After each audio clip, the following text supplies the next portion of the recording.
అమ్మా ఏం చేస్తున్నావు? రీల్స్ చూస్తున్నానమ్మా. రీల్సా? నేను కూడా చూస్తా. మన ఇంట్లో ఏ పూజ చేసుకున్నా వ్రతం చేసుకున్నా మన ఇంట్లోకి నెగటివ్ ఎనర్జీ ప్రవేశించకుండా ఉండాలి అన్నా, ఇంట్లో ప్రశాంతత లేకపోవడం, తరచూ గొడవలు అవడం.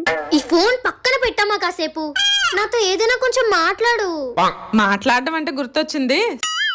శనివారం పూట నూనె అది తేకు, శని చుట్టుకుంటది. సాయంత్రం పూట దీపాలు ఎట్టాక ఎవరైనా వచ్చి ఉప్పు చింతపండు అదే అడిగితే ఇవ్వకు. ఎవరికైనా డబ్బులు ఇవ్వాలనుకో ఇంట్లో నుంచి ఇవ్వకూడదు, ద్వారబంధం అవతలకి వెళ్ళి ఇవ్వాలి. అవునైతే 5 దీపాలు పెడితే అమ్మా నిన్ను మాట్లాడమని చూడు, నాకు బుర్రలేదు. ఏటి గోల?